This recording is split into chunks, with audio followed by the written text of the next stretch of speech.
Hello, Valley Leadership Class 30.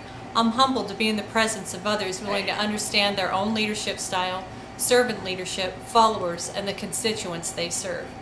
First, special thanks to Roberta for pushing me forward after I shared this idea with her. I'm here today to reintroduce a project I spoke to our class about in December. If you recall, it provides each of us a unique opportunity to author a book together. The book, Outcomes of the Servant Leader, will provide us with a unique written outcome that may facilitate the formation of long-term relationships which will ultimately cultivate a thriving community. Before I go into the details of the project, I'd like to review how the concept of the book came about. In the 80s, I was a single parent of a 3-, 4-, and 5-year-old living in Tucson, attending the University of Arizona. Both of my parents deceased, I used welfare, food stamps, Section 8 housing, and Pell Grants for support. As you might imagine, Christmas was always a stressful time of year for me. Thankfully, the Salvation Army was there to assist me with Christmas.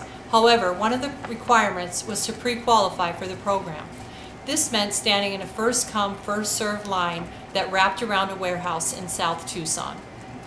I stood in that line from about 3 a.m. until I was seen at about 1 p.m. As I was in the line, I was thinking, who are the people that volunteer and donate these items? I remember thinking, how will I ever pay these people back? Soon the need to survive consumed my time again. While each of you, during our timeline in Valley Leadership, were revealing your accomplishments and ambitions, I was back in that line that wrapped so far around that warehouse in South Tucson. And you were there with me this time. You were in that line with me.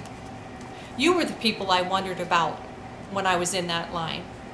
The day of our timeline, I thought, wow, am I in the right place? Do I belong here?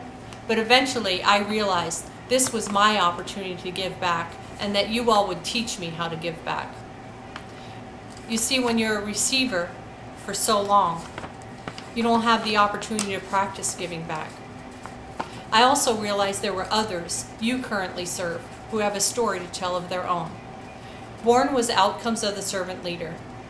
Outcomes of the Servant Leader will be a compiling of each class member's written essay that's an interview and a reflection of an end user of the civic passion of your choice. You'll perform an in-person interview that highlights the end user of your civic passion. You will then write both that person's story and your reflection of the in-person interview itself. For example, if you had a passion for decreasing domestic violence, you would interview a person in a domestic violence shelter, or maybe someone who used legal services from an organization related to domestic violence. You will then write the story of how the services had an impact on that person and a reflection of that interview. In closing, many people I respect often refer to me as an overachiever.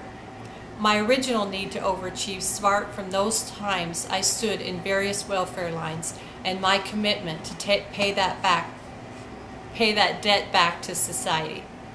While I'm forever indebted to your grandparents, your parents, you, and your children, my passion for service now comes from the rewards one can only receive from giving back. So go out and gather someone's story and tell it to the world. We will learn so much about each other's passions and talents to form longer-term relationships that contribute to society. Be open-minded and creative. You may even inspire and empower others into making a difference. I've enclosed a written version and timeline in the email you received. Please review it and let me know if you have additional questions.